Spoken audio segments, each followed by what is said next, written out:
Bonjour frères et sœurs en Christ, que la paix et la grâce de Dieu soient avec vous.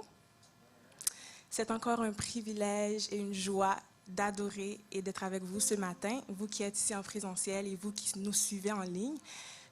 Soyez bénis et que l'Esprit Saint puisse remplir votre cœur de la présence du Seigneur et de sa puissance. Je vous invite à disposer votre cœur pour que nous puissions aller ensemble devant le trône béni. Nous voulons vraiment exalter le nom du Seigneur, nous voulons l'élever, nous voulons le glorifier, mais par-dessus tout, nous voulons que Jésus soit le centre. Donc vraiment, nous voulons recentrer tout sur Jésus, notre attention, notre vie, notre personnalité, vraiment, que nous puissions recentrer tout sur Jésus. Et je vous lis le paragraphe suivant sur le christocentrique qui dit ceci. Si vous cherchez à mieux connaître l'Esprit et à posséder ses dons, que cela soit fait en Christ. L'œuvre de la rédemption doit toujours demeurer au centre de vos considérations. La croix doit marquer tous vos mobiles, désirs et aspirations. Vous ne devez jamais manquer d'égard à la personne du Fils. Jésus doit être au centre de tous. Adorons ensemble le Seigneur.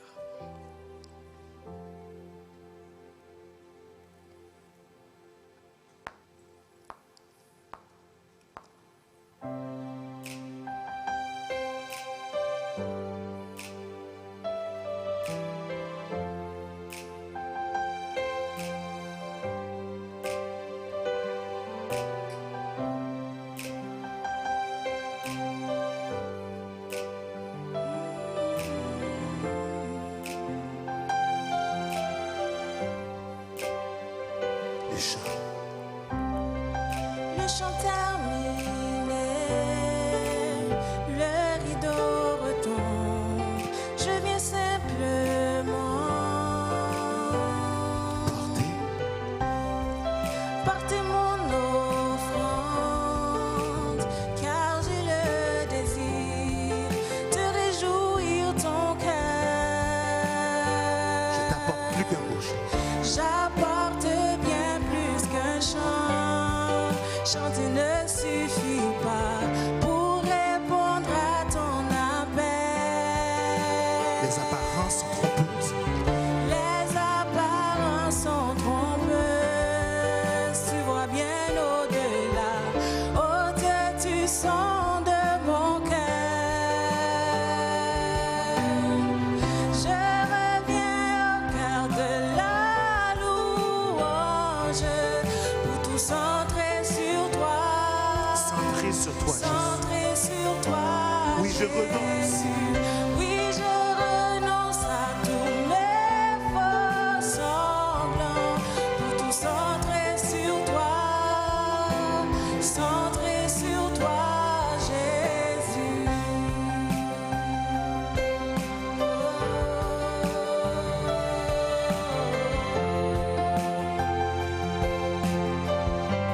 Disons ensemble, roi d'éternité, Roi d'éternité, qui peut exprimer ce dont tu es dit. et bien que faible et pauvre, je te donne tout. Bien que faible et pauvre, je te donne tout. Prends toute ma vie. Je t'apporte, J'apporte bien plus qu'un chant. chanter ne suffit pas. Chanter ne Pour répondre à ton appel, Seigneur. Pour répondre à ton appel. Les apparences, Les apparences sont trompeuses. Tu vois bien au-delà. Au-dessus son de mon cœur. dis encore, j'apporte bien plus qu'un beau chant. J'apporte bien plus qu'un chant. Chanter ne suffit pas pour répondre à ton appel.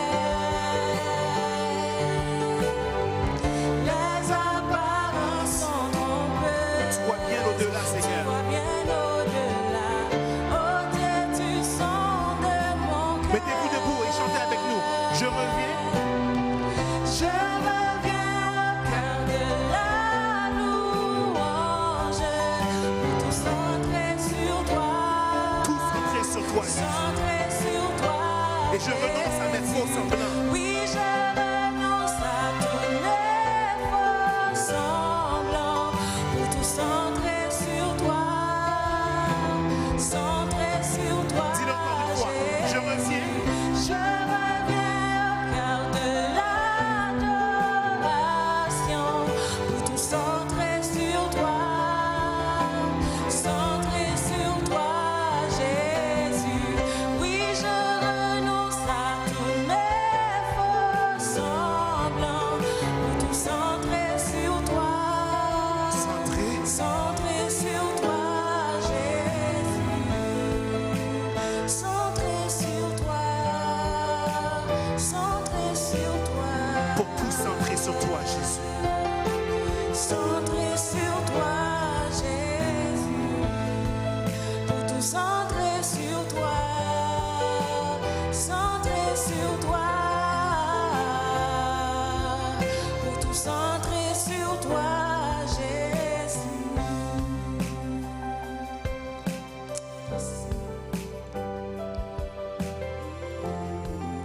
Cependant, l'Éternel désire faire grâce et il se lèvera pour vous faire miséricorde. Car l'Éternel est un Dieu juste. Heureux tous ceux qui espèrent en lui. Sois le bienvenu, Jésus. Nous voulons centrer notre adoration et notre louange sur toi, Seigneur. Tu es le seul digne de louange, de gloire et d'adoration de ton peuple. Agrée ces chants, ces lectures et parle-nous de la part de ton serviteur ce matin, Seigneur. Au nom et par les mérites de Jésus-Christ, nous avons prié. Amen. Amen.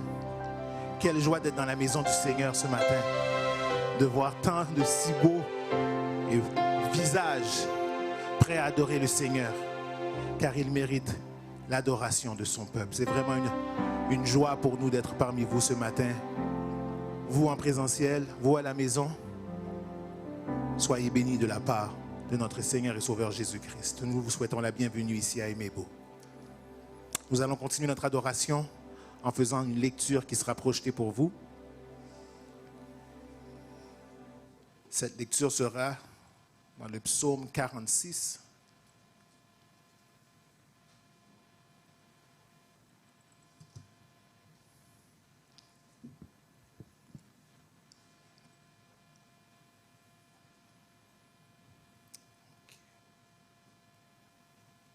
Je lirai pour vous.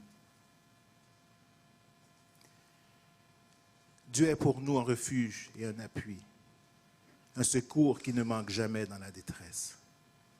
C'est pourquoi nous sommes sans crainte quand la terre est bouleversée et que les montagnes chancellent au cœur des mers. Quand les flots de la mer mugissent, écument, se soulèvent jusqu'à faire trembler les montagnes. Il est un fleuve dont les courants réjouissent la cité de Dieu, le sanctuaire des demeures du Très-Haut. Dieu la secourt dès l'aube. Dieu est au milieu d'elle, elle n'est point ébranlée. Dieu la secourt dès l'aube du matin. Des nations s'agitent, des royaumes s'ébranlent.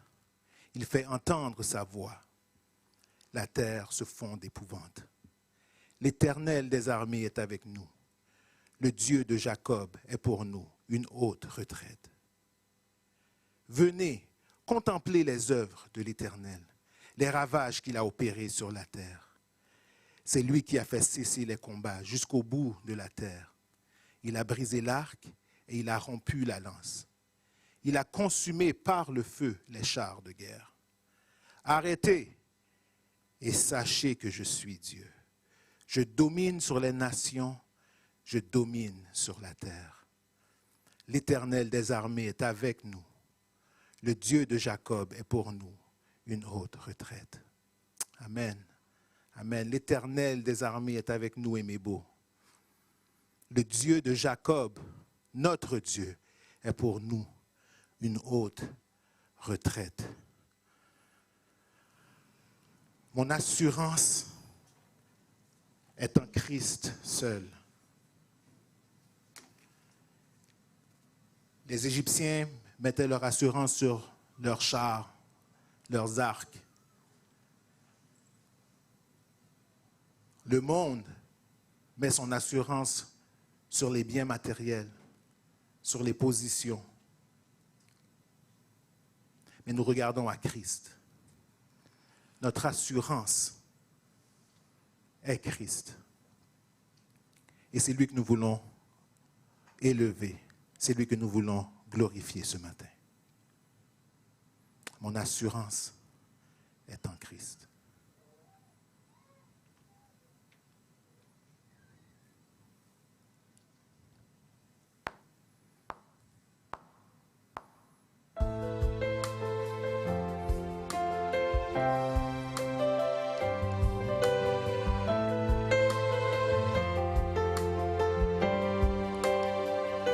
Tout ce que j'ai grâce à Jésus.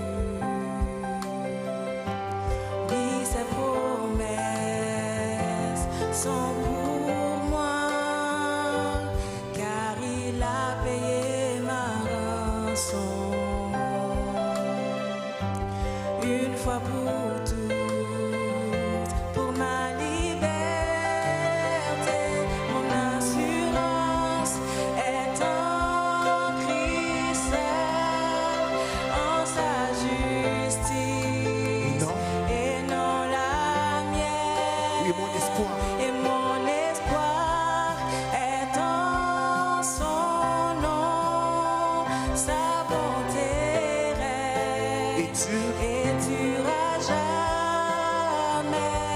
L'amour est plus fort que la mort. tous mes péchés sont sans puissance. Tous mes péchés sont sans puissance et j'avance par sa faveur.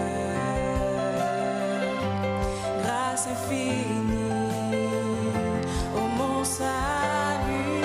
Mon assurance est en Mon Christ. assurance est en Christ, en sa justice, et non la mienne. Et mon espoir est en son nom, sa bonté règne et durera jamais. Mon assurance Mon assurance est en Christ est en Christ, et sa en justice sa justice, et non la mienne. Oh, et Seigneur. non la mienne. Mon espoir est en Et son mon nom seul. espoir est en son nom, sa bonté règne et durera jamais. Pour reprendre les paroles de l'apôtre Paul dans Philippiens 3, les versets 8 et 9, je lis ceci pour vous. Et même, je regarde toute chose comme une perte à cause de l'excellence de la connaissance de Jésus-Christ, mon Seigneur, pour lequel j'ai renoncé à tout, et je les regarde comme de la boue, afin de gagner Christ et d'être trouvé en lui, non avec ma justice, celle qui vient de la loi, mais avec celle qui s'obtient par la foi en Christ, la justice qui vient de Dieu par la foi.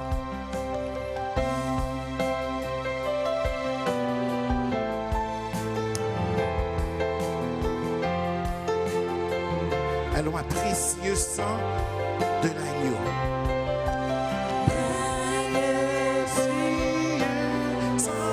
De l'agneau qui me donne un cœur nouveau, rien d'autre je ne veux plus, rien que le sang de Jésus. Mon assurance est en Christ, en sa justice, et non la mienne. Et mon espoir est en son nom, sa bonté règne et durera jamais. Rien ne peut sauver mon âme.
sang. Rien que le sang de Jésus. Disons pour une dernière fois, mon assurance. Mon assurance est en Christ, en sa justice. Et non la mienne. Et non la mienne. Et mon espoir est en son nom. Sa bonté règne et durera jamais.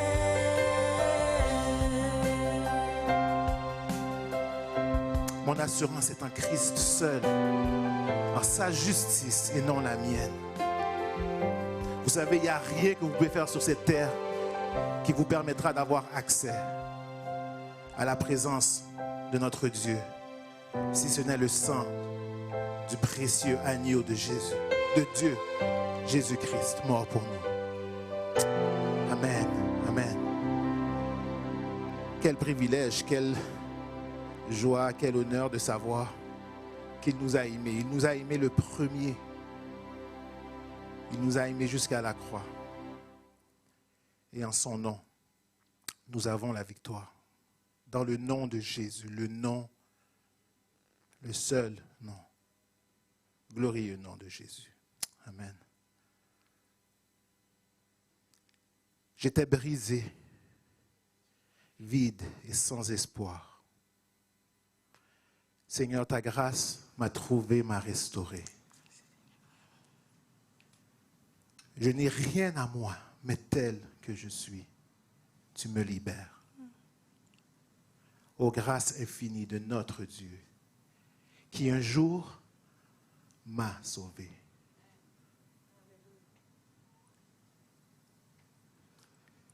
Ô j'allais errant de lieu en lieu quand tu m'as retrouvé. Et maintenant, je vois. Je vois l'amour, la grâce dans tes yeux, donnant ta vie pour moi, me ramenant de la mort à la vie. Seigneur, tu prends nos échecs, tu prends nos faiblesses. Tu places ton trésor dans des vases d'argile. Seigneur, prends mon cœur. Père, je veux te servir pour que tous voient ta vie en moi.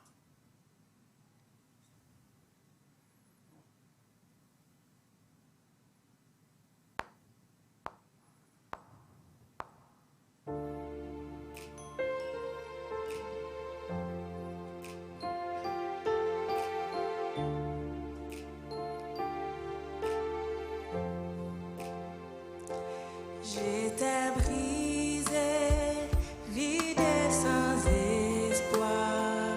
Ta grâce m'a trouvé, M'a restauré. m'a restauré. Je n'ai rien à moi. Je n'ai rien à moi, mais tel que je suis, tu me libères, tu me libères. Grâce infinie de notre Dieu, qui un jour m'a sauvé. J'allais errant. J'allais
Je vois l'amour, la grâce dans tes yeux, donnant ta vie pour moi, me ramenant de la mort à la vie. Dis-le encore, et maintenant je vois. Et maintenant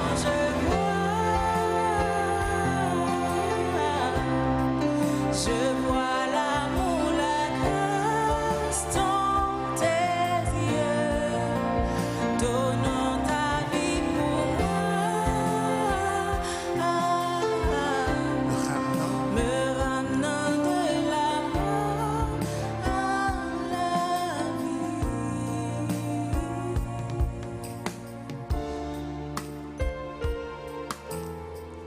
Grâce infinie.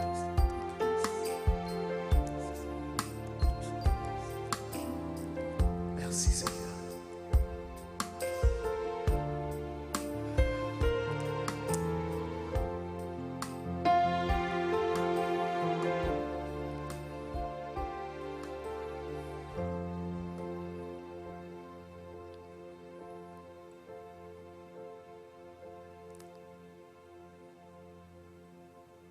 Seigneur, nous sommes à genoux devant ton trône, avec un cœur plein de reconnaissance et de gratitude, te disant merci pour cette grâce infinie, don imméritée, venant de toi et toi seul, Père. C'est devant ton trône que nous nous prosternons ce matin, glorifiant ton Saint-Nom, exaltant ton nom.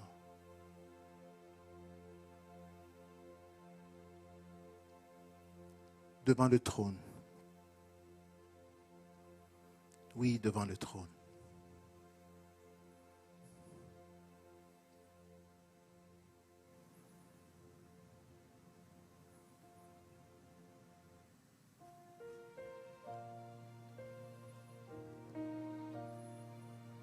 Je vais adorer avec mon instrument.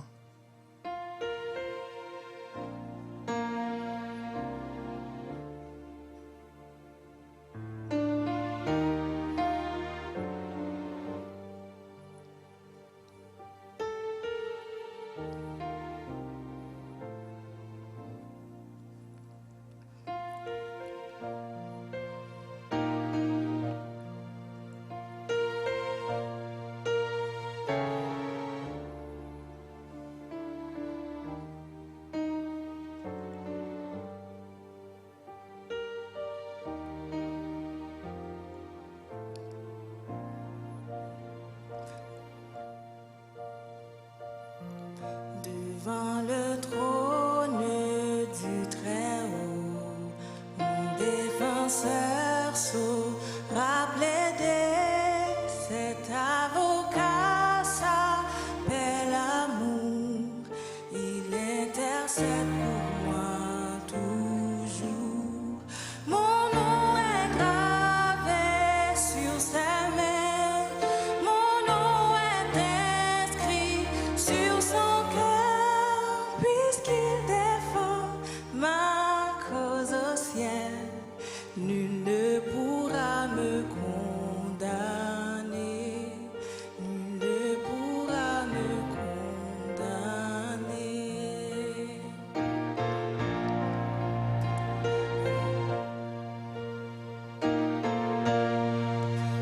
Quand Satan me fait douter, vient me tenter et m'accuser, je lève les yeux vers celui qui a donné pour moi sa vie.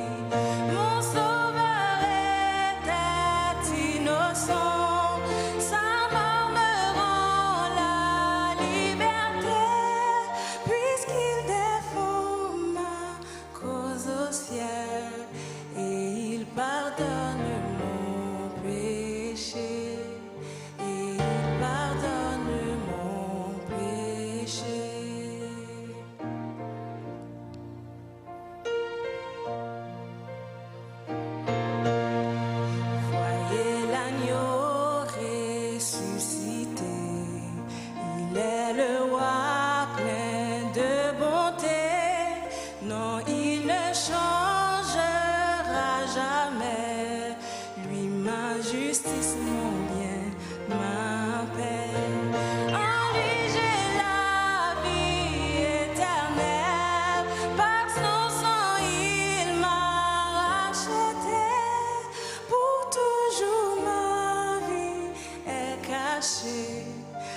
Jésus mon sauveur, mon Dieu. En Jésus mon sauveur, mon Dieu.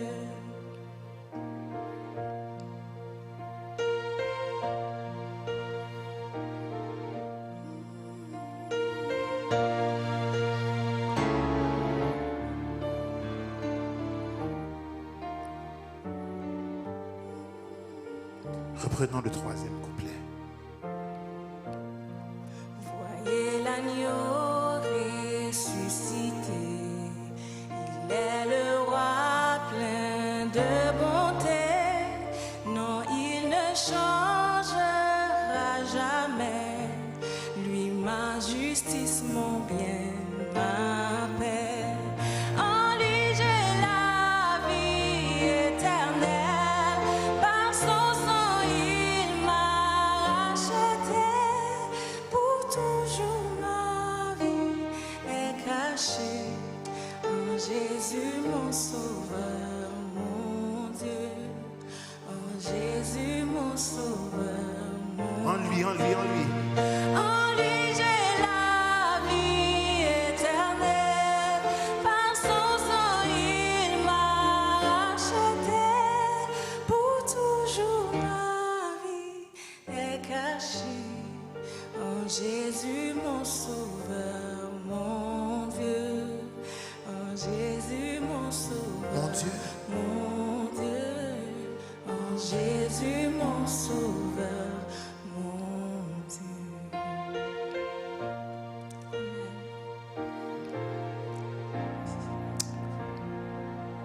Soyez bénis. Amen. Vous pouvez vous asseoir.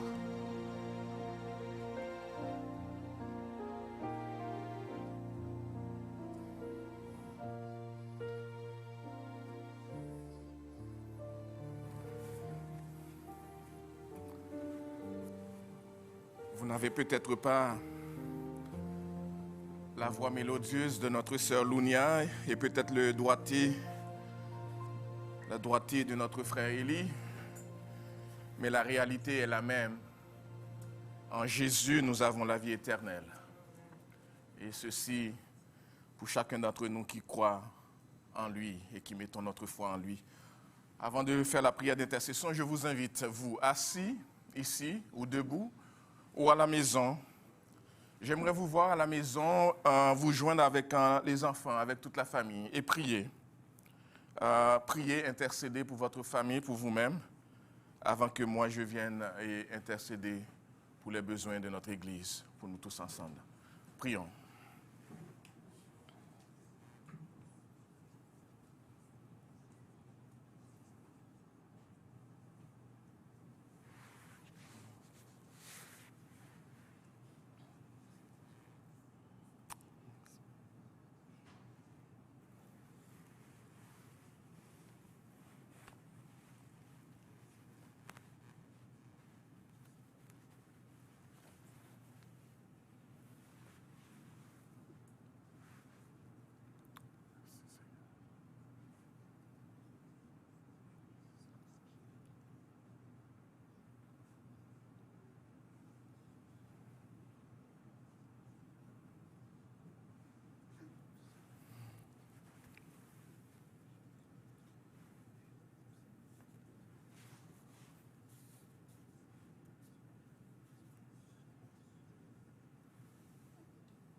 Oh, quel privilège, Seigneur, notre Dieu, notre bon Père Céleste en Jésus-Christ, de pouvoir nous joindre ensemble ici en présentiel, mais avec nos frères et sœurs en ligne, de t'apporter notre adoration. Toi qui mérites toute louange, toute adoration. Merci de pouvoir nous joindre avec des frères et sœurs un peu partout dans le monde. Peut-être dans des heures avant nous, maintenant et après nous, mais aussi avec des anges, des séraphins, des archanges qui, jour et nuit, louent ton Saint-Nom. Toi qui sièges dans la louange. Et quel privilège de pouvoir le faire. Nous le faisons avec reconnaissance parce que nous savons que c'est un privilège d'adorer Jésus, notre Seigneur, notre Sauveur. Et ce matin, nous venons devant toi intercéder pour une vie qui te glorifie.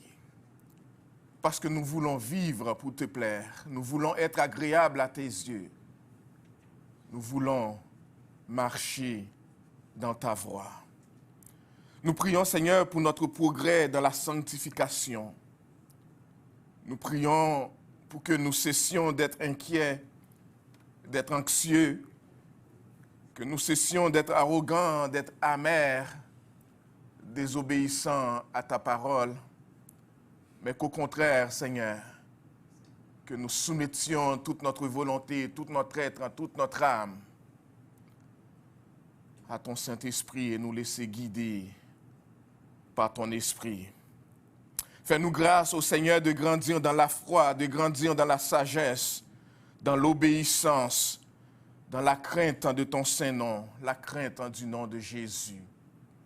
Et que nous portions avec fierté ce beau nom, le beau nom de Jésus qui nous a sauvés et qui a fait de nous ce que nous sommes aujourd'hui, des disciples, des serviteurs, servantes, des ambassadeurs de ton grand royaume ici-bas. Fais-nous grâce, Seigneur, de vivre pour te plaire. Oh Dieu, donne-nous de la sagesse, un pouvoir, Seigneur, dans la maladie, dans les maladies et les épreuves de cette vie. Fais-nous grâce de voir dans les problèmes qui sont les nôtres, des occasions de nous approcher encore plus de toi.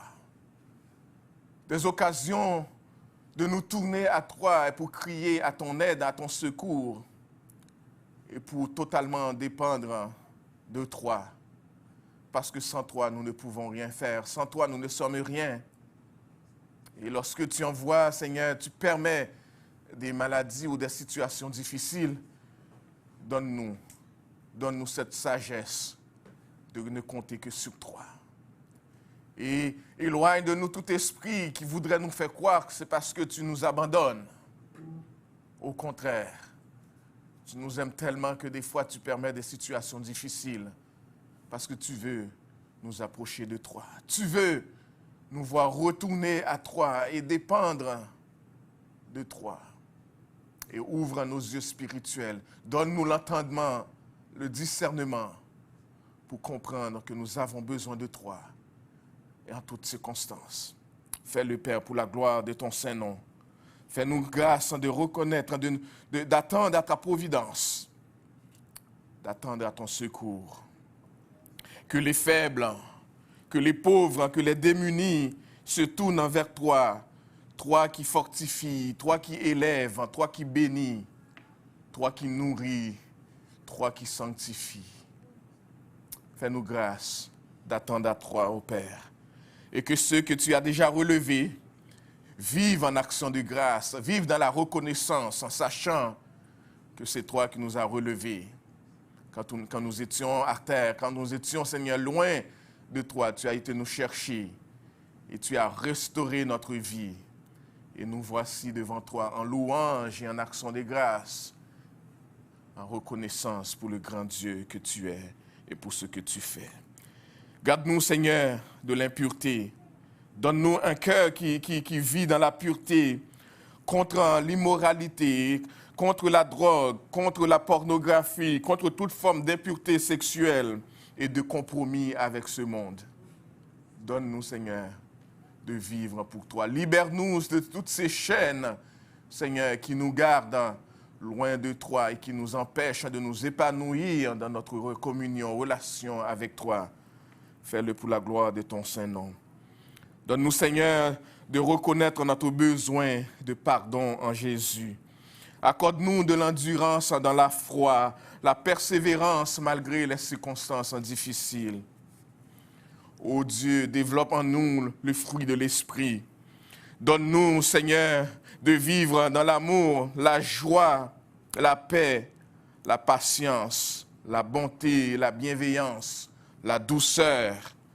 Donne-nous la maîtrise de soi.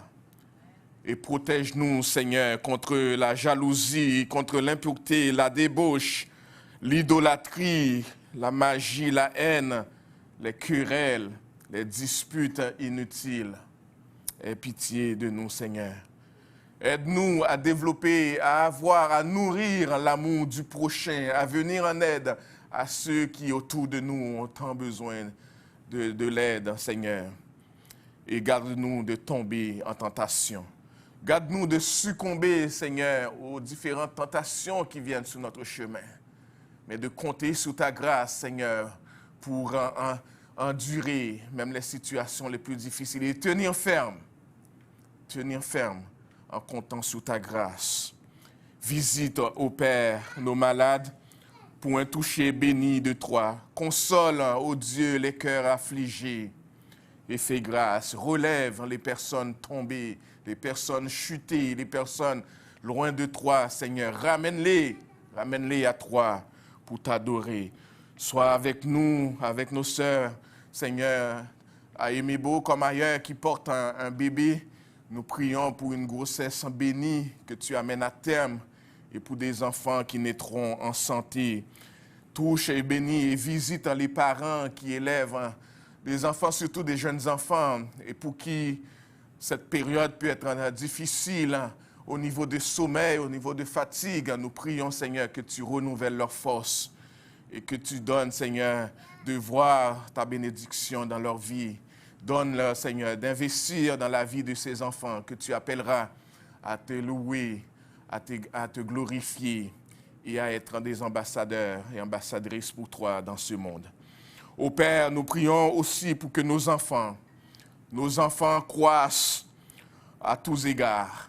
Nous prions qu'ils grandissent en stature, en grâce et en sagesse, dans la crainte de ton Saint-Nom.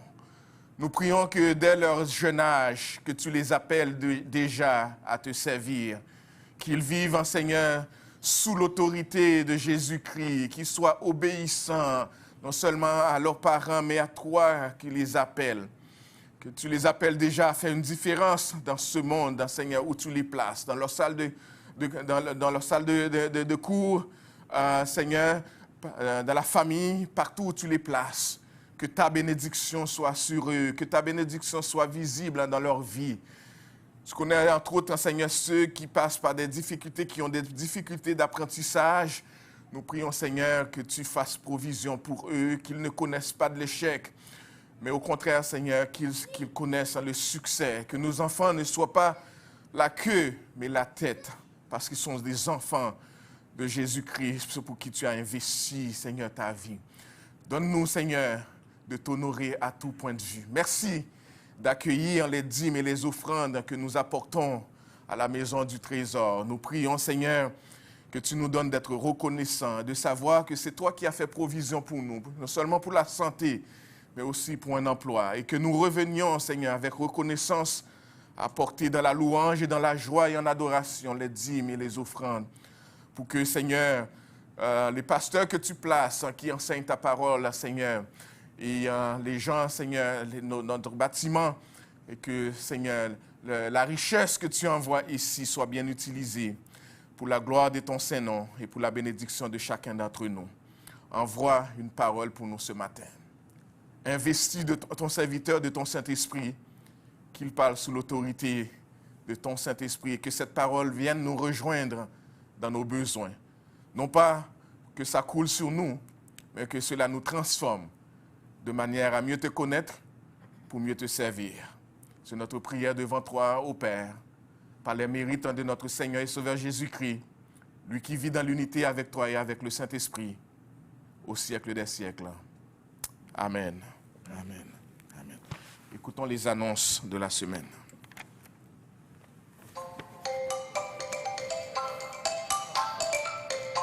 Bonjour Église missionnaire évangélique baptiste de l'Outaouais, voici vos annonces pour la semaine du 21 mars 2021. Cet après-midi, nous avons école du dimanche pour tous les enfants de 7 ans à 12 ans à 16h. Tous les mardis, il y a prière à 11h. Tous les mercredis, il y a études bibliques pour les adultes et pour les jeunes filles à 19 h. Tous les vendredis, nous avons jeunesse. Pour les 13 ans à 17 ans, c'est à 19 h. Et pour les jeunes adultes de 18 ans et plus, c'est à 20 h. Ceci s'adresse à tous les jeunes adultes de 18 ans et plus. Il y aura une réunion spéciale le 25 mars à 18 h 30. Voici un message de notre couple accompagnateur. Bonjour tout le monde, c'est Émile et Dominique. Et nous sommes vos couples accompagnateurs pour les jeunes de 18 ans et plus pour les églises d'Emebo et d'Egebo. Nous aimerions inviter les jeunes adultes de 18 ans et plus à une soirée spéciale le 25 mars à 18 h 30. Nous allons recevoir Mme Caroline Xavier, la ministre sous-déléguée d'Immigration, Réfugiés et Citoyenneté Canada. C'est la première femme de race noire à occuper ce poste. Dans le cadre de cette soirée, Mme Xavier va nous partager un peu sur son parcours personnel et professionnel. Elle va aussi nous partager certaines des initiatives qu'elle dirige dans le cadre d'augmenter la sensibilisation au racisme à l'intérieur de la fonction publique. Alors, nous vous attendons en grand nombre. Nous vous envoyons toutes les informations par courriel. Et d'ici là, que Dieu vous bénisse. Que Dieu vous bénisse. Pour nos autres activités, tous les groupes Connexion continuent de se rencontrer à chaque semaine. Le jeudi aux 2 semaines, il y a études bibliques pour les jeunes hommes. Le 3e vendredi du mois à 19 h, il y a rencontre des femmes. Et tous les 1er et 3e samedis du mois, il y a groupe des hommes. Nous continuons de nous rencontrer en présentiel. Grâce à Dieu, nous pouvons accueillir autour de 50 personnes dans le bâtiment. Pour vous inscrire, vous avez toutes les semaines jusqu'à jeudi pour vous inscrire sur emebo.org pour participer en présentiel. Si vous êtes enregistré pour assister au culte en présentiel, il est très important de motiver vos absences en nous écrivant à emebo.inscription@gmail.com. Tel que mentionné la semaine passée, il y a des opportunités de carrière intéressantes à ia.ca/emploi. Allez visiter leur site web. Nous continuons de faire nos dons de manière électronique par virement Interac. L'adresse c'est trésorerie@emebo.org. Le mot de passe c'est emebo84 en minuscule. Nous souhaitons un joyeux anniversaire cette semaine à tous ceux qui célèbrent un anniversaire de naissance, de mariage, de conversion. Joyeux anniversaire. Si vous nous écoutez sur YouTube, n'hésitez pas à nous écrire que c'est votre anniversaire cette semaine et on pourra vous souhaiter un joyeux anniversaire. Bon dimanche à tous et bonne semaine.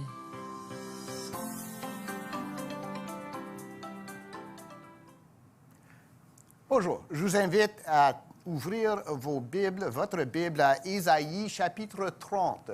Ésaïe chapitre 30, vous allez avoir besoin de votre Bible comme d'habitude ce matin, surtout parce que ça va être nos notes de cours si on veut. Il se trouve entre les couvercles de votre Bible. On est à Ésaïe chapitre 30 et 31. Ésaïe chapitre 30 et 31. On va passer à travers ces chapitres. J'espère que ce n'est pas le défilé des abeilles, par exemple, mais on va y passer à travers pour voir ce que le Seigneur avait à dire et ce qu'il a toujours à nous dire. Puis, comme Élie a déjà lu, je vais juste lire un verset pour déclencher notre étude. Si on veut le verset clé, je dirais, de ces 2 chapitres, c'est verset 18. On va passer à travers les 2 chapitres, mais verset 18, je pense, les tient tous ensemble. « Cependant, l'Éternel désire vous faire grâce, et il se lèvera pour vous faire miséricorde, car l'Éternel est un Dieu juste. Heureux tous ceux qui espèrent en lui. » Amen. Je pense que c'est Albert Einstein qui a dit, il l'aurait dit en allemand, mais on peut le dire en français quand même, la folie, la définition de la folie, c'est répéter encore et encore une fois le même processus et puis s'attendre à un résultat différent des autres fois. On répète la même chose, puis on s'attend à ce que ça finisse autrement. Ça, c'est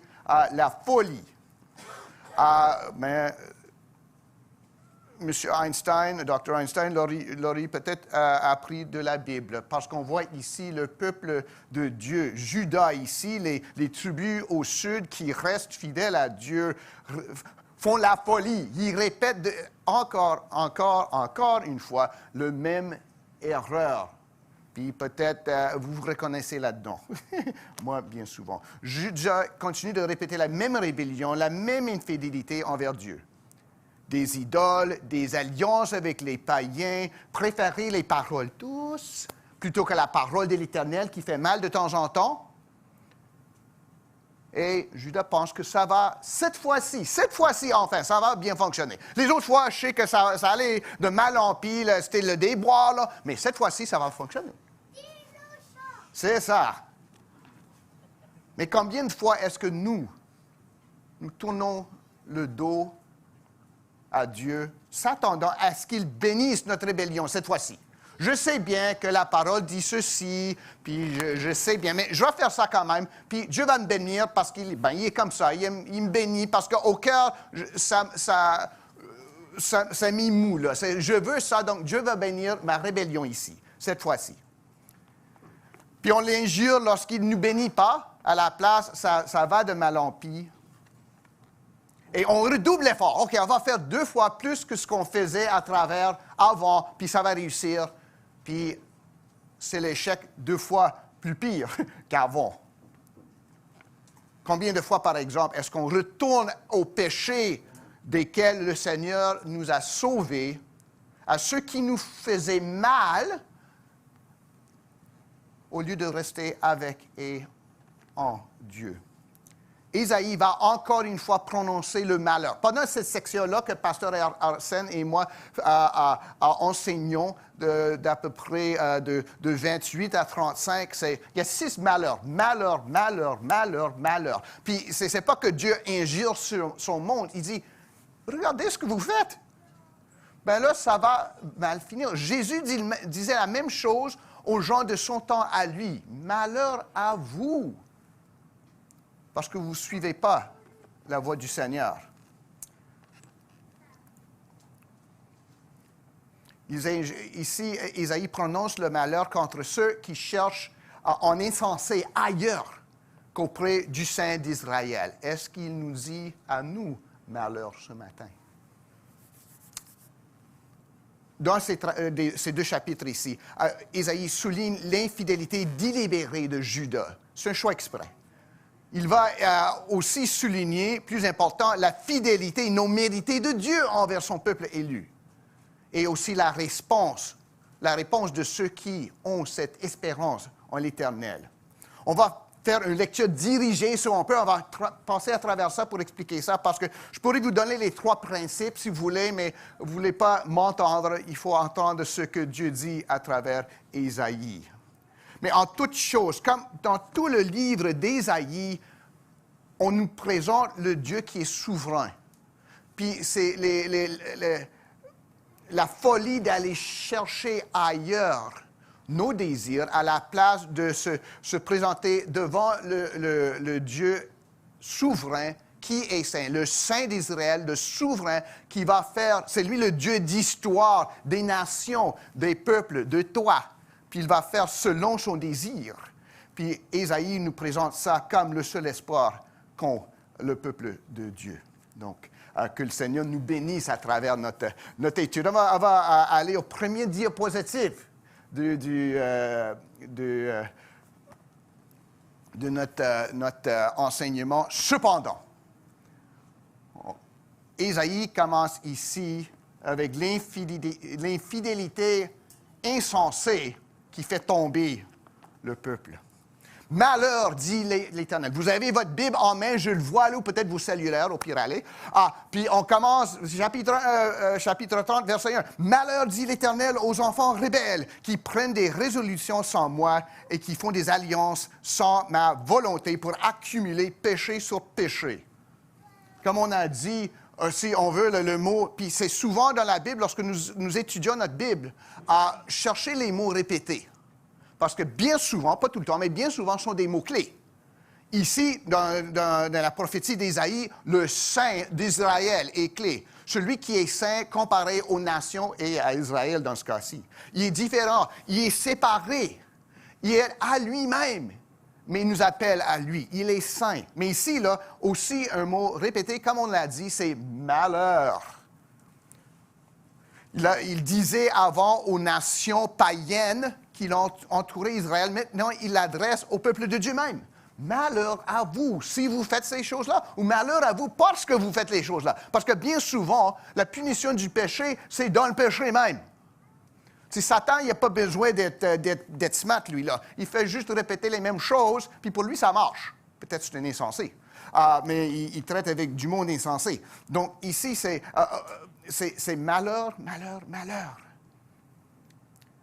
Il dit au peuple de Dieu, aux enfants rebelles. Ben, on a vu ça déjà dans les chapitres précédents qu'avait enseigné Pasteur Arsène. Ésaïe a enseigné, puis le monde dit hey, c'est du blablabla pour nous, là. C'est des petites paroles, des jeux d'enfants. Mais ce n'est pas Ésaïe l'enfant, c'est les leaders, les chefs qui sont des enfants qui disent on ne veut rien savoir de ça, là. Puis ils sont des enfants rebelles. Ils sont des enfants de Dieu, mais ils sont des enfants rebelles. Ils font des alliances où ils cherchent la protection, si on veut littéralement. Ils cherchent un abri sans ma volonté. Mais c'est quelle alliance ici? C'est probablement dans le temps d'Ézéchias. Avant, c'était Achaz au commencement, qui lui allait chercher de l'aide ailleurs que, comme Ésaïe voulait, qu'il se porte à son Dieu. Ici, Ézéchias va répéter la même erreur. Il va chercher de l'aide auprès d'Égypte. Puis ça, c'est ironique un peu, si on connaît notre histoire biblique. Égypte, là. Le monde est sorti d'Égypte, maintenant il retourne là pour avoir du secours. Si quelqu'un te frappe avec un marteau, là, tu lui voles le marteau, puis lui le redonne. Bon, c'est fou un peu, hein? Mais c'est ça qu'ils font ici. Il fait des alliances sans ma volonté. Ézéchias cherchait, comme Judas dans le temps était un petit pouvoir, pas puissant, là, cherchait à faire des enjeux avec ceux qui les entouraient. Peut-être à l'école, si vous vous faites vraiment bauder par le monde, là, tu te fais des amis ici et là pour te protéger un peu. Tu fais des deals avec. Il faut faire bien attention avec ça, mes jeunes amis, là. Moi, je suis déjà passé par ça, puis ça ne marche pas. Ici, là, Ézéchias essaie de jouer les uns contre les autres. L'Égypte contre la Syrie, sans consulter le Seigneur. Ésaïe, de versets 1 à 5, ici, raconte la rébellion du peuple. Écoute les paroles, parce que c'est important. C'est pour ça que je ne vous donne juste pas des principes ici. Il faut écouter ce que Dieu dit à travers. Puis c'est puissant ici. Qui descendent en Égypte sans me consulter, verset 2, pour se réfugier sous la protection de Pharaon et chercher un abri sous l'ombre de l'Égypte. La protection de Pharaon sera pour vous une honte, et l'abri sous l'ombre d'Égypte une ignominie. Ça, c'est tout un mot. Hein? Déjà, ses princes sont à Soan, et ses envoyés ont atteint Anez. Tous seront confus au sujet d'un peuple qui ne leur sera point utile, ni pour les secourir, ni pour les aider, mais qui leur fera honte et leur opprobre. Si c'est ça le péché ici. Puis on dit, oh, ça, l'histoire biblique, puis je m'endors déjà. C'est pas l'histoire biblique, c'est le présent spirituel de nous, là. Bien souvent, on a recours à des choses qu'on devrait savoir mieux. On devrait savoir mieux d'aller, peut-être par exemple, on est un jeune croyant, croyante, on est sauvé, on commence à apprendre comment marcher avec Jésus, mais à l'école, là, ça va mal, donc je vais retourner mes vieux chums, là. Parce que ça allait bien dans le temps. On oublie, hein? Oh, on oublie la honte. On se sentait essuyé. Maintenant, avec Jésus, on se sent nettoyé, pur, là. On avance, on sait que c'est beau. Mais on va retourner aux vieux amis, là, parce que dans le temps, ça allait bien, là. Nos mémoires, là, ça nous trompe un peu. Même lorsqu'on est jeune. Lorsqu'on est vieux, c'est encore pire. On oublie où est-ce qu'on a mis les clés d'auto. Mais tu sais, le péché nous pousse à faire des choses honteuses. C'est ça le péché. Le péché et la stupidité vont ensemble. C'est intéressant. La Bible, c'est plein de grands mots. Hein? Mais Proverbe 12 et 1 dit, « Celui qui aime la correction aime la science. » celui qui est la réprimande est stupide. Il ne retient pas ses coups, là, la Bible. Le péché nous pousse à faire des choses honteuses, à retourner à ceux qui nous haïssaient. Égypte. Pourquoi c'est honteux pour Israël de retourner en Égypte? Mais si vous avez lu le livre d'Exode, c'est Dieu qui les a sauvés de l'esclavage en Égypte. Puis qu'est-ce qu'ils font? Ils choisissent librement si on veut y retourner. Ben voyons, c'est embarrassant, c'est honteux, c'est stupide, ça ne va pas marcher. Qu'est-ce qu'on pourrait dire de plus? Malheur. Donc c'est ça, Ésaïe reproche son peuple de faire recours à un autre peuple qui les avait mis en esclavage à la place de faire recours à Dieu. Puis nous faisons ça bien d'habitude. À la place de nous porter à Dieu, de nous porter à la prière, à marcher dans la sainteté, même quand ça fait mal, c'est difficile, on se retourne aux anciennes pratiques, puis on se gratte la tête parce que ça ne marche plus.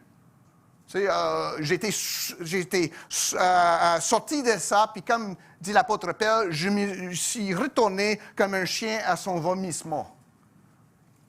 C'est embarrassant, pour moindre dire. C'est ça que Ésaïe dit. C'est ça qu'il nous dit à nous, comme peuple de Dieu. On cherche toujours le salut de Dieu, l'aide de Dieu, de son peuple, de sa voie, de marcher dans le chemin de Jésus-Christ à la place de retourner aux autres choses qui ne marchaient pas dans le temps, mais on l'oublie.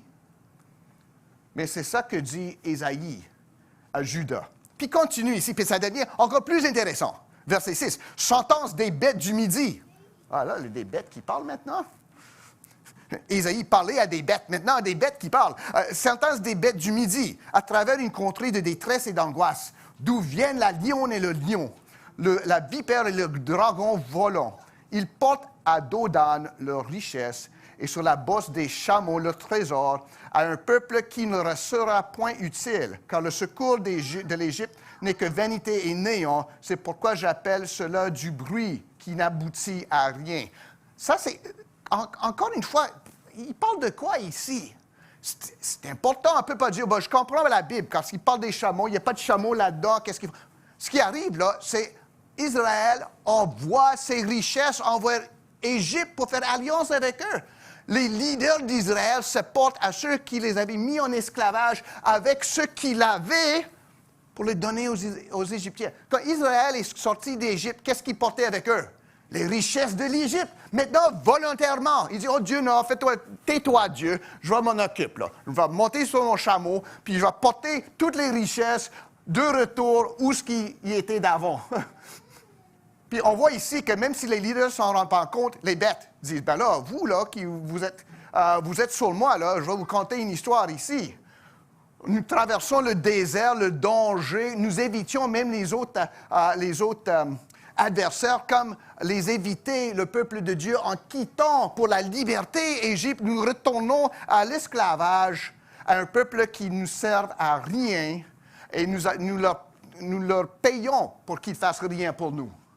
C'est la stupidité. Puis c'est ça, dans ces termes assez puissants, que Dieu communique, la folie d'Israël, de quitter. On parle bien souvent, on dit péché, c'est faire quelque chose contre la volonté de Dieu, mais dans le monde, il faut faire ce qu'il faut faire. Il y a la science religieuse à faire lire la parole de Dieu, à comprendre c'est quoi l'eschatologie, puis il y a la vraie silence qui fonctionne dans le monde. Comment on se promène dans le monde pour ne pas avoir de troubles. Ésaïe nous dit, les deux vont ensemble. Si on est correct à l'autel, on va être correct dans la vie. Comme A.W. Tozer disait, si on se trompe à l'autel, on va se tromper dans la vie. Les deux vont ensemble. Ça, c'est pas pour le dimanche, puis le restant de la semaine, on se débrouille, là. On voit ici, si oui, on va finir par s'asseoir sur des chameaux avec toutes nos richesses pour les donner à nos ennemis. Donc, on voit ici, les bêtes disent, même nous savons ça. Un bruit. Il dit ici, c'est pourquoi j'appelle cela du bruit ou rakab. Rakab, c'est un terme pour Égypte, qui n'aboutit à rien. Puis ça, c'est peut-être plus pour des jeunes, pour que nous qui sommes un peu plus vieux, mais Bien souvent, lorsque quelqu'un veut prendre avantage de toi, c'est toute plein de belles paroles. Hein? Là, ça va bien aller, faites-vous-en pas de ça. Puis, ils sous-vendent, ils font de grandes promesses, puis ils livrent rien. Hein? C'est ça, les pécheurs, ils font ça. Ceux qui veulent votre bien vont dire peut-être peu de choses, puis des choses difficiles des fois. Il faut changer. Vous ne pouvez plus faire ça. Oui, je sais que vous voulez faire ça, mais ce n'est pas bon pour vous. Des choses qu'on n'aime pas entendre, peu de choses, mais ils vont faire beaucoup de choses pour nous. Vous comprenez? Les menteurs, beaucoup de paroles, peu de pratique. Ceux qui nous aiment, la vérité, peu de paroles, des fois des choses difficiles à écouter, à mettre en pratique, mais là, les fruits qui en ressortent, c'est pour notre bien. Puis c'est ça que fait Dieu ici. Pas de blablabla. Des paroles, vous faites ça, c'est difficile. Mais mon désir, c'est de vous sauver. C'est ça qu'on voit ici. Donc, c'est pourquoi j'appelle cela du bruit qui n'aboutit à rien. Le péché, c'est du bruit qui n'aboutit à rien. Verset 8 suivant, on voit que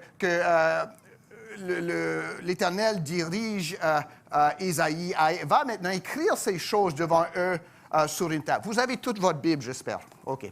Afin qu'elle subsiste dans les temps à venir, éternellement et à perpétuité. C'est un peuple rebelle, des enfants menteurs, des enfants qui ne veulent point écouter la loi de l'Éternel. Il se répète ici. Qui disent aux voyants, puis ça c'est important, ne voyez pas, voyez aux prophètes, ne nous prophétisez pas des vérités. Dites-nous des choses flatteuses. Profitez des chimères. Détournez-vous du chemin. Écartez-vous du sentier. Éloignez de notre présence le Saint d'Israël. C'est ça que veut le peuple. Peut-être qu'ils ne disent pas ça en mot par mot, hein? Mais est-ce que nous disons ça des fois? Pasteur Arsène, tu parles du péché. Laisse faire. Je veux parler de la prospérité. Que Dieu m'aime, il a un grand plan pour moi. Il va tout me donner selon mes désirs. J'ai juste à les désirer fortement. Mais ça, c'est l'évangile de la prospérité. Prospérité pour ceux qui le vendent, faillite pour ceux qui l'achètent. Vous comprenez? C'est des paroles douces. C'est comme mettre un pansement, par exemple, sur un grand plaie. Il faut nettoyer le plaie. Il faut des sutures. Pas des sutures, c'est pas ça, des sutures. Puis ça fait mal, ça, mais ça va guérir. Mais je vais pas un beau pansement, peut-être un beau sourire là-dessus, un pansement en or, puis je ne vais pas régler le problème. Mais c'est ça qu'on veut. Faites bien attention lorsque vous, prédicateurs, vous dites ce que vous voulez entendre, à moins que ce soit la parole de Dieu. Lorsque ça fait mal de temps en temps, je dis, il n'aurait pas dit ça parce que moi, je sais que faire le loto, là, c'est correct ça, parce que Dieu veut que je sois riche. Donc, il n'aurait pas dû parler de ça. Ou d'autres choses, là, c'est mon business, ça. Peut-être que non. Non, dites-nous à la place des choses flatteuses. Profitez des chimères. Vous allez tous être riches. Là. Vous allez juste à suivre certains principes. Puis vous allez tous être riches. Vos comptes de banque vont éclater, vont déborder. Là. Vous n'allez pas être malade. Pas de problème du tout dans la vie. Ce sont des mensonges. Mais c'est ça que vous voulez entendre le monde. Puis ici, ils voulaient entendre que, Égypte allait résoudre tous nos problèmes. Oui, Dieu, oui, je sais, on a le Torah, puis tout ça, mais c'est difficile. Des fois, il faut avoir une maîtrise de soi, puis je ne veux pas faire ça, je veux faire ce que je veux. Puis je veux avoir le chemin facile, le chemin qui est grand, hein? Pas le chemin qui est étroit et difficile, mais qui mène à la vie. Donc, c'est ça que Dieu disait, c'est ça qu'ils disent. Verset 12, c'est pourquoi ainsi parle le Saint d'Israël. Ça, c'est le nom spécial, si on veut, d'Ésaïe pour l'Éternel, notre Dieu. Le Saint, celui qui est différent. Il y a des idoles, sont faites en or, il y a du bruit, qui est celui qui a tout fait selon sa volonté, a tout créé. Il a choisi son peuple. Il est le Dieu de son peuple. Il va envoyer son Fils pour son peuple, les sauver. C'est le Saint. Il est à part. Puis il nous appelle à être à part des autres pour pouvoir témoigner de sa sainteté. Mais ce n'est pas facile, puis ce n'est pas populaire non plus, puis ça devient de moins en moins populaire. On veut attendre qu'on peut se changer de genre, on peut choisir ça, mais on ne peut rien dire contre ça. C'est juste une autre vérité, une autre chimère. Mais si le Saint d'Israël nous demande d'être saint, d'être à part, d'être différent, un peuple élu, un peuple mis à part pour son service et à la fin, en fin de compte, pour notre joie aussi. Les deux vont ensemble. C'est pourquoi ainsi parle le Saint d'Israël. Puisque vous rejetez cette parole, autrement dit, la prophétie d'Ésaïe, de dire, faites pas d'alliance avec des païens, revenez à l'Éternel, il va vous délivrer. Puisque vous rejetez cette parole, que vous vous confiez dans la violence et dans les détours et que vous les prenez pour appui, ce crime sera pour vous comme une partie crevassée qui menace ruine, dont fait saillie d'un mur élevé, dont l'écroulement arrive tout à coup en un instant. Il se brise comme se brise une vase de terre que l'on casse sans ménagement et dont les débris ne laissent pas un morceau pour prendre au feu au foyer ou pour puiser de l'eau à la citerne. Autrement dit, Égypte allait être comme un mur qui, d'un moment à l'autre, va crever. Mais il y a une petite craque là-dedans. Tu sais, lorsqu'on a fait ranger notre poutre là ici, c'est pour ça qu'il fallait reporter un peu tous les autres plans que vous voulez faire ici. Ce n'est pas juste pour avoir les deux poutres de la même couleur. Lorsqu'on a remplacé ça, on s'est rendu compte que la poutre était tordue. L'architecte disait, s'il y avait, par exemple, eu un tremblement de terre à Québec, il craignait pour le bâtiment. Ça paraissait correct, mais pour lui, on voyait ça, c'était commençait déjà à se tordre. On avait des petites craques dans le mur. C'est ça, Égypte. C'est ça le péché lorsqu'on s'y porte. On cherche ce qui nous paraît être solide, mais ça va fondre à n'importe quel instant. On a ici comme se brise un vase de terre qui vient de l'extérieur. Égypte va être détruit par la Syrie. Égypte ne va pas être en mesure de protéger le peuple de Dieu. Il n'y a personne qui peut nous protéger sauf l'Éternel lui-même.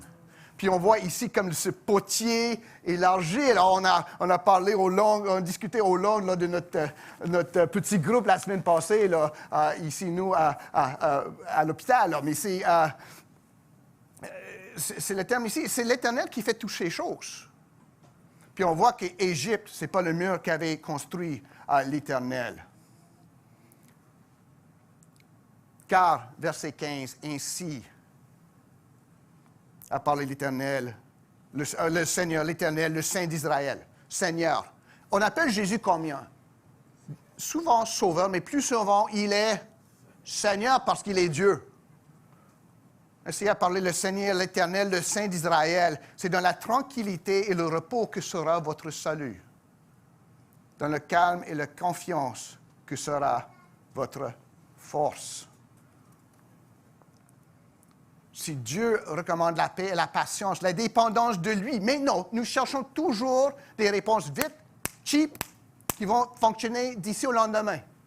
C'est comme si on voulait perdre du poids, là. Moi, je suis expert. On ne peut pas dire d'ici au lendemain, je vais perdre tout ce poids-là. Ça prend du temps, ça prend un changement d'habitude, ça prend de la patience, ça prend le contrôle de soi. On ne peut pas tout manger ce qu'on veut puis rien faire non plus si on veut perdre du poids. Mais ici, l'Éternel dit, reposez-vous sur moi. Soyez dans la paix, je vais vous délivrer. C'est ça qu'il dit. Mais non. Nous savons mieux. Le peuple veut autrement. On va aller vite fait, parce que c'est logique. Aller faire comme le monde. Le monde fait des alliances, on va faire comme le monde, des alliances. Le monde dit que tout a changé au sujet de la famille. Nous, comme l'Église, pour être à l'heure, on va tout changer notre façon de faire dans la famille. Nous allons tous accepter ce qui se fait. Ça comporte la violence là, qui s'en vient. On voit que lorsqu'on abandonne Dieu, c'est la violence qui le remplace. Non, nous dit ici, fiez-vous à moi, ayez la patience. Ce que Élie, autre prophète, Élie a lu en Psaume 46. Arrêtez et sachez que je suis Dieu, je domine sur les nations, je domine sur la terre. Et pour l'école du dimanche, pour les enfants cet après-midi, Dieu est pour nous un refuge et un appui, un secours qui ne manque jamais dans la détresse. L'Éternel nous dit de marcher selon la foi et non par la vue, parce que bien souvent, la vue peut nous tromper. Le peuple veut autrement, et ce qui en découle était prévu par Dieu en Deutéronome 32. 1000 fuiront à la face d'un seul, verset 17. Et à la menace de 5, vous fuirez jusqu'à ce que vous restiez comme un signal au sommet de la montagne, comme un étendard sur la colline. Autrement dit, vous allez procéder, vous allez faire selon votre propre bon sens. Puis vous allez voir, ça va aller de mal en pis. Vous allez vous faire écraser par très peu de peuple. Se fuir vers l'ennemi au lieu de vers Dieu finit par une fuite de l'ennemi. Vous voyons. C'est intéressant le langage ici. Vous avez dit, verset 16, « Non, nous prendrons la course à cheval. » C'est pourquoi vous fuirez à la course. Nous montrons de coursiers légers. C'est pourquoi ceux qui vous poursuivront seront légers. Bien souvent, comme je disais avant, puis on va étudier en Romains chapitre 1 prochainement dans nos études bibliques, qu'on dit, Dieu va punir le péché. Puis ça, c'est vrai. Mais bien souvent, le péché, c'est une punition pour le péché. Vous voyez, si je vis comme un pécheur, j'en souffre déjà. C'est pas qu'un jour, au ciel, Dieu va juger, mais pour le moment, tout va aller bien. Ça paraît pour nous, peut-être pour nos jeunes amis, vous voyez ceux qui rejettent l'Éternel, qui font ce qu'ils veulent, puis ça va bien, ils sont populaires, tout va bien, ils ont de nouveaux cellulaires à chaque 2 semaines, des nouveaux schlacks, là, puis ils s'habillent bien, puis ça va pour eux. Peut-être que je devrais faire autant. Attendez, les amis. Ces péchés vont les rattraper. Ces nouveaux téléphones, des chutlacs, des vêtements, tous les bijoux, toutes ces choses-là, pour les étudiants ne sont pas riches. C'est venu de quelque part, puis la punition va venir de la même place. Donc, vous allez peut-être dire, OK, non, on va attendre, je sais que j'aimerais bien avoir ces choses-là, mais si je n'ai pas l'argent pour, je ne les aurai pas. Puis vous allez voir, ceux qui s'en procurent de façon croche vont recevoir la rétribution pour ce qu'ils font. C'est ça que Dieu dit à Israël, c'est ça qu'il nous dit de ce jour-là. Vous allez prendre la course à cheval? On va fuir à la course. C'est encore une fois, notre punition suit le péché. C'est ça ce que Dieu dit à Israël parce qu'il aime Israël. C'est pour ça qu'on dit « cependant », verset 18. « Cependant », parce que l'Éternel ne sauve pas Israël parce que c'est un bon pays, c'est le meilleur de tous les pays. Il ne vous a pas sauvé, vous non plus, parce que vous étiez mieux que les autres. Ou que vous aviez un certain potentiel que vos amis n'aviez pas. Vous n'avez pas de potentiel jusqu'à aller à l'enfer. C'est ça ma potentiel avant d'être sauvé. Vous voyez, le potentiel que j'ai, il n'y a pas de potentiel, c'est l'actuel que Dieu me donne par sa grâce. C'est pour ça qu'il doit dire « cependant » l'Éternel disant. Pas à cause de votre bonne conduite, l'Éternel désire vous sauver. C'est « cependant », malgré tout ça, pourtant. Je commence à prendre des synonymes en français, moi. Romains 5 et 8. « Mais Dieu prouve son amour envers nous. En ce que lorsque nous étions pas pires et en train de grandir dans la foi, Christ est mort pour nous. » Non, c'est pas Amen. C'est un mensonge, ça. Non, en ce que lorsque nous étions encore des pécheurs, j'étais toujours un pécheur, j'étais toujours rebelle. Christ est mort pour nous. Pas quand je me suis nettoyé un peu, je suis allé à l'église, puis je suis bien habillé. Bon, là, non, Dieu peut me sauver maintenant. Non, Christ est envoyé lorsqu'on était sans espoir. C'est ça, Christ, c'est ça la grâce. Cependant, Jésus est mort pour vous. Pas parce que vous aviez du potentiel, parce que vous alliez faire le bon choix de Jésus. Non, vous voyez, vous choisissiez la mort. Vous choisissiez Égypte. Puis Dieu a envoyé Jésus-Christ par sa grâce souveraine vous sauver. C'est pour ça que vous avez un espoir qui est firme et fixe, à jamais être ébranlé. Tite, chapitre 3, verset 5. Il nous a sauvés, non à cause des œuvres de justice que nous aurions faites, mais selon sa miséricorde, par le baptême de la régénération et le renouvellement du Saint-Esprit. C'est l'œuvre de Dieu du début à la fin. Puis c'est fait, cependant, malgré nous. Puis ça, c'est une grâce. parce que ça explique ce que Dieu est en train de faire, ce qu'il va faire à Israël, malgré leur rébellion, malgré la deuxième, troisième, quatrième chance qu'il leur donne. En fin de compte, il envoie Jésus-Christ, son Fils unique, mourir pour eux et pour nous. Verset 18, prochain diapo. Cependant, l'Éternel désire vous faire grâce. Il se lèvera pour vous faire miséricorde, car l'Éternel est un Dieu juste. Heureux tous ceux qui espèrent en lui. Face au volte-face des leaders de Juda, à l'humiliation qu'ils subiront à cause de l'Égypte, à la perfidie du péché, de la sueur, de l'humiliation, on a la douce invitation de l'Éternel. Grâce, miséricorde, justice. Puis c'est important ici.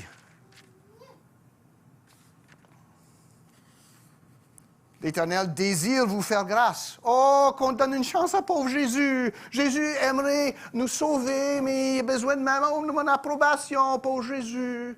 Désir ici, ça veut dire que Dieu va faire. C'est pas Dieu veut faire, Dieu va faire. Parce que ce que Dieu veut faire, Dieu va faire. Il n'est pas comme moi. Moi, j'aimerais être beau. Ça ne va jamais arriver. Je veux être beau, mais je ne vais pas être beau. Mais j'ai une femme qui m'aime quand même. Cependant. Hein? Mais ici, Dieu désire vous faire grâce, puis il explique comment il va faire grâce. Pas Dieu veut vous faire grâce, désire vous faire grâce. Si vous pourriez lui donner une chance, le prendre dans votre cœur, là, il va être capable de vous faire grâce. Donc il dit ici, Dieu désire vous faire grâce et il se lèvera. Pas il se lèverait, il se lèvera pour vous faire miséricorde. Car l'Éternel est un Dieu juste. Comment est-ce que Dieu peut être juste envers des pécheurs? C'est un problème. Si nous ne nous y pensons pas, le monde autour de nous pensons à ça. J'ai vu du monde horrible qui sont fait sauver par la grâce, puis vivre avec Jésus-Christ. Comment ça? Dieu n'est pas juste. Dieu est mauvais de mémoire. Il ne se rappelle pas des choses. Non, ce n'est pas ça. Dieu est juste parce qu'il a envoyé son Fils unique, Jésus-Christ, mourir, souffrir notre punition, détourner sa juste colère envers nous. Donc Dieu en Christ prend sur lui-même la colère, la punition qui nous était due. Il a payé le prix. C'est pour ça que Dieu peut être juste et celui qui justifie les pécheurs. Ça, c'est la grâce. Sans cela, il n'y a pas de fil, comme je dis, une fil qui les connecte. On a grâce puis les œuvres, puis on ne peut pas les joindre. Par l'œuvre de Jésus-Christ, la grâce de Dieu peut et va se répandre sur des pécheurs qui sont en Jésus-Christ. Parce que Dieu a envoyé Jésus-Christ porter nos péchés. Ici, dans cette section d'Ésaïe, on entend parler de Jésus-Christ, pas en cachette, mais à l'avenir. Le cri ici va devenir de plus en plus fort, mais qu'on va dépasser le chapitre 40. On va parler du serviteur de l'Éternel. Ici, on a le roi d'Israël. Là, on va mettre plus d'emphase dans la même prophétie sur le serviteur qui est roi, qui va sauver son peuple. Puis on arrive à Pâques, où le roi est venu en serviteur sauver son peuple. Ça, pas sur la montagne de Sion, mais sur le mont de Calvaire. Donc, il se lèvera et ça va changer. Le Seigneur, verset 21, « Tes oreilles entendront derrière toi la voix qui dira, voici le chemin, marchez-y, car vous iriez à droite et vous iriez à gauche. Vous tiendrez pour souiller l'argent qui recouvre vos idoles et l'or dont elles sont revêtues. » Verset 20, « Ceux qui t'instruisent, ou plutôt celui qui t'instruit, l'Esprit Saint, ne se cacheront plus, mais tes yeux verront ceux qui t'instruisent. » Autrement dit, ce dont parle Ésaïe ici, c'est la nouvelle alliance, la loi dans notre cœur. Jérémie va en parler aussi au chapitre 31, mais plutôt on le trouve répété en Hébreux chapitre 8. Je sais que je donne beaucoup de références ici, mais c'est plutôt qu'en fin de compte, Dieu va se faire connaître au cœur de son peuple. C'est plus question de savoir des lois, de s'enseigner des lois, de garder toutes sortes de rituels. Mais comme l'explique Hébreux 8, versets 10 à 12. « Mais voici l'alliance que je ferai avec la maison d'Israël après ces jours-là, dit le Seigneur. Je mettrai mes lois dans leur esprit et je les écrirai dans leur cœur. Je serai leur Dieu. Ils seront mon peuple. Aucun n'enseignera plus son concitoyen, ni aucun son frère, en disant, connais le Seigneur. Car tous me connaîtront, depuis le plus petit jusqu'au plus grand d'entre eux, parce que je pardonnerai leurs iniquités et je ne me souviendrai pas de leurs péchés. Et ce qui arrive, c'est la joie pour ceux qui sont en Jésus-Christ. Ceux que Dieu sauve. Si on pourrait procéder à la prochaine diapo. Dieu va se lever, puis le peuple vont être heureux. Heureux ceux qui espèrent en lui. On voit le résultat de la grâce. Ésaïe parle en verset, disons, 23 et suite, en chapitre 30, d'une ère messianique, où enfin Dieu va livrer son peuple. Il parle des termes idéaux, si on veut, des termes agricoles. Sur toute montagne, verset 25, et sur toute colline élevée, il y aura des ruisseaux, des courants d'eau. C'est bien souvent les prophètes parlent en termes de ce qu'ils voient, de ce qu'il va s'en venir. Il y a un courant d'eau qui fait réjouir la cité de Dieu. Psaume 46. Pas juste des courants d'eau sur terre, mais le courant d'eau au ciel, où ce qu'on va finir enfin par l'œuvre de Jésus-Christ. Verset 29. Vous chanterez comme la nuit où l'on célèbre la fête. Vous aurez le cœur joyeux comme celui qui marche au son de la flûte, pour aller vers la montagne, à la montagne de l'Éternel, vers le rocher d'Israël. Autrement dit, à la place d'aller comme ça en cachette vers Égypte, essayer de faire des deals avec ceux qui haïssent Dieu et donc qui nous haïssent, il va y avoir la joie sur la montagne de l'Éternel. C'est comme ça que ça va finir. Ésaïe ici nous fait voir le long de l'histoire où le Messie Jésus-Christ va être de retour et va établir son peuple. L'Éternel fera retentir sa voix majestueuse. Il montrera son bras prêt à frapper dans l'ardeur de sa colère. Dieu est pour son peuple. Donc, comme application, juste pour terminer ça, prochaine diapo, c'est ça. Qu'est-ce qu'on peut en retirer? On n'a même pas eu le temps, je pourrais passer une demi-heure ici à passer à travers le texte. Ça, vous pouvez le faire chez vous. Mais pour essayer d'entendre la parole de Dieu ici, qu'est-ce que nous faisons avec ça? Bien, d'abord, examinons notre rébellion. Est-ce que les choses, les petites départs ou les grands départs de la voie de l'Éternel, est-ce que je me mets à l'examen de ça? Bien souvent, tout le monde est prêt à dire, ben Dieu n'est pas juste, la Bible n'est pas vraie, Jésus n'est pas mort, là. Est-ce qu'on est prêt, en même temps, d'examiner nos départs? Pourquoi est-ce que j'ai fait ça? Pourquoi j'ai décidé, à la place de me donner la prière et à l'obéissance, malgré le coup, OK, j'ai fait ce que le boss m'a dit de le faire, juste pour avoir la paix, pour que je n'ai pas de trouble, puis il m'a dit qu'il me paierait par la suite sous la table. Pourquoi est-ce que j'ai fait ça? Posez-vous de bonnes questions. Pourquoi est-ce que je suis en train de ne pas obéir à la parole de Dieu? C'est difficile, mes amis, mais il faut s'examiner nous-mêmes pour dire, pourquoi est-ce que je fais ces choses? Mettez à la nuit la parole de Dieu. Il y a peut-être d'autres raisons, mais en fin de compte, pourquoi est-ce que Dieu n'est pas suffisant pour moi? Qu'est-ce que je ne comprends pas que je n'éprouve pas du salut par la grâce? Mais examinez en fin de compte nos rébellions. Pensez au passé un peu. Pas pour rester là-dedans, mais n'est-ce pas stupide, humiliante, comme un soulard couché dans son propre vomissement, lorsqu'on retourne aux choses que par la grâce dont on était sortis de ça? Bon, là, on retourne à ça parce que c'est plus facile, puis je pense que peut-être ça va marcher cette fois-ci. Examinons-nous, notre façon de faire, puis pensez aux punitions, même immédiates, du péché. Oh, aller boire avec mes chums, ça n'est rien. Je ne sais pas. Est-ce que je vais être capable de m'arrêter? Si je tombe sous, puis je retourne chez moi sous, là, qu'est-ce que vont m'en penser mes parents? Mes parents à qui je parle de Jésus. Puis là, je finis là sous. Il y a toutes ces choses-là, il faut penser avant d'agir, il faut examiner. Puis si, aujourd'hui ou demain, vous êtes en train de faire un choix stupide et rebelle, réfléchissez bien. Pourquoi?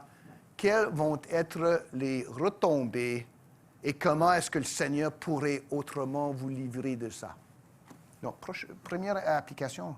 Deuxièmement, est-ce que nous cherchons vraiment le lait spirituel et pur de la parole, comme disait l'apôtre Pierre, 1 Pierre chapitre 2, verset 2. À l'entendre, à le méditer, puis et obéir. C'est du travail, mes amis. On n'aime pas les travails, on aime les 4 bullet points là, qui vont me donner la vie éternelle. Mais juste parce que c'est vrai, ça ne veut pas dire que ce n'est pas du travail. Toute chose qui vaut la peine d'avoir, vaut la peine d'œuvrer pour, de travailler pour. C'est même la vie en Christ. Pas pour le gagner, mais pour marcher là-dedans. Est-ce que je veux vraiment entendre ce que dit la Bible ou est-ce que je veux entendre ce que je veux entendre? Il faut que je pense là-dessus. Lorsque je réagis contre quelque chose que j'entends de la Bible, pourquoi? Peut-être que ce n'est pas vrai. OK, c'est bon, c'est une erreur que quelqu'un aurait fait en interprétation, mais peut-être c'est vrai, puis je ne veux pas me rendre compte de la vérité dans ma vie. Écoutez ce que vous entendez et faites application de ça. On ne veut pas être comme Judas dans ce cas-là. Voyons-nous vraiment Dieu comme souverain. Puis ça, c'est le point central d'Ésaïe. Dieu, ce n'est pas quelqu'un qui me donne de bons feelings. Dieu n'est pas ici pour faire ma volonté. Ça, c'est quelqu'un d'autre qui n'existe pas. Dieu est souverain. Me donner à lui, pas me le demander de venir pour moi, mais me donner à lui, me libère de me réjouir de la vie.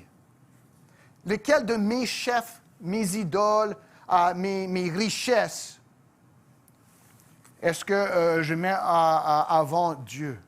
Est-ce que je puisse les examiner? Les choses qui me sont vraiment, vraiment chères, s'ils ne sont pas en Jésus-Christ, sont passagères.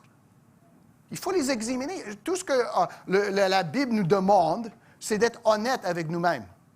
Il y avait un ancien livre d'un évêque anglican, Robinson, qui c'était entitré « Honest to God ». Ce n'était pas « Honest to God », c'était un paquet de conneries. Mais quand même, nous, il faut que nous soyons honnêtes à nous-mêmes puis à Dieu en même temps. Mes péchés, ça vient d'où? Ce que je valorise, pourquoi? Est-ce que ça vaut la peine de le valoriser? Est-ce que je reconnais que Dieu est souverain et malgré tout, il règne dans et à travers l'histoire? Puis en fin de compte, est-ce que nous connaissons? Est-ce que nous éprouvons? Puis ça, c'est quelque chose pour vous de vous examiner. Pour moi, est-ce que je connais la bonté, la miséricorde, la joie de Dieu? Bien souvent, dire, c'est plate ou c'est dur, c'est mieux de ne pas faire. Mais être en Jésus-Christ, c'est la bonté, c'est la joie. Un gars, Jean Calvin, vous connaissez le nom? Jean Calvin. Non, lui, il a dit que personne ne viendrait à Jésus-Christ à moins qu'il y ait la miséricorde disponible pour le pécheur. Autrement dit, nous venons à Jésus pour la miséricorde de Dieu. Est-ce que vous avez trouvé la miséricorde de Dieu auprès de Dieu ou juste d'autres règlements? Si c'est d'autres règlements, vous n'êtes pas venu à la croix, vous êtes allé à quelque part d'autre. Mais venir à Jésus-Christ, c'est venir à la miséricorde de Dieu parce que c'est Dieu qui exerce la grâce pour nous sauver. Puis, sauvés, nous allons être dans la joie. Et être dans la joie, sauvés, ces choses-là vont poser une tentation qui va qui va disparaître, si je peux dire. Ce n'est pas les règlements qui vont nous sauver, c'est la joie en Jésus-Christ qui va nous garder sur le bon chemin. On ne va même pas penser aux autres façons de faire. On ne va pas penser à Égypte parce qu'on est tellement dans la joie d'être sur le chemin avec Jésus-Christ qu'à Égypte, laisse faire, c'était hier. Demain, aujourd'hui c'est Jésus, demain c'est le paradis avec lui.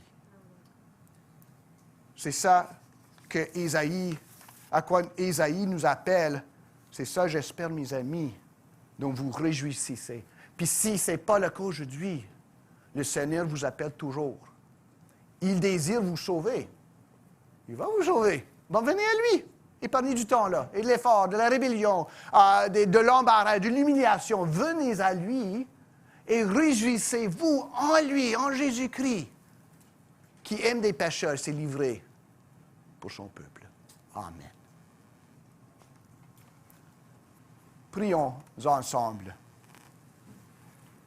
Ô Père Céleste, nous te remercions de ce que tu ne te penches pas pour nous donner tout ce que nous voulons, mais, Roi souverain, tu fais tout ce que tu désires pour ton peuple. Aide-nous, ô Père, de reconnaître, de voir, de comprendre ta bonté, ta miséricorde envers nous en Jésus-Christ. Même lors de tes châtiments, ton discipline, que nous puissions voir là-dedans l'amour d'un Père qui nous aime trop pour nous laisser nous écarter, mais à la place veut nous garder proches de lui, afin que nous devenions conformes à Jésus-Christ, l'image de Dieu. Aide-nous, ô Père, pour ceux qui luttent, qui vont lutter demain avec la tentation de quitter le chemin, de laisser aller, de retourner en Égypte, aux vieux amis, aide-les, nous te prions. Ô Saint-Esprit de Dieu, garde-les sur le bon chemin, afin qu'ils ne tombent pas dans la tentation, et que nous puissions marcher ensemble avec Jésus jusqu'à ce qu'il retourne. Nous te demandons tout ceci avec reconnaissance et confiance au Éternel, dans le nom de notre Seigneur Jésus. Amen. Nous allons nous mettre debout pour la bénédiction.